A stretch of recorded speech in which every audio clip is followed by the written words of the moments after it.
कधी असा मुख्यमंत्री झालाय का की जो सार्वजनिकरित्या अधिकाऱ्यांना सांगेल हा प्रकल्प 3 वर्षात पूर्ण झालाच पाहिजे, ज्याने प्रकल्पांच्या वर्षानुवर्ष धुळकात पडलेल्या फाईल्स बाहेर काढून राज्याला विकासाच्या मोडमध्ये आणलंय. विश्वास नसेल बसत, पण हे खरं आहे आणि ही आहेत त्याची उदाहरणं.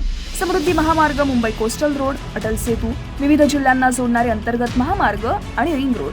सोबतच महाराष्ट्रातील पायाभूत प्रकल्पांमधील एक अभियांत्रिकी चमत्कार आहे, तो म्हणजे मुंबई पुणे द्रुतगती महामार्गावरील मिसिंग लिंक प्रकल्प.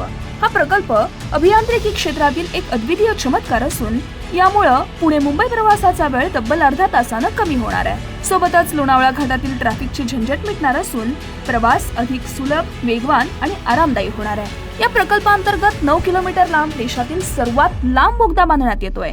यापूर्वी महाराष्ट्रानं केलेल्या समृद्धी महामार्गावरील बोगद्याचा विक्रम हा बोगदा मागे टाकणार आहे. याशिवाय या महामार्गावर 185 मीटर उंच पूल बांधण्यात येत असून तोही देशातील सर्वाधिक उंच पूल असणार आहे. ज्या प्रकल्पांना वर्षानुवर्ष कधीतरी करू असं म्हणत रखडवण्यात आलंय, त्यांना डेडलाईन, गती आणि दिशा देण्याचं काम देवाभाऊंनी केलंय.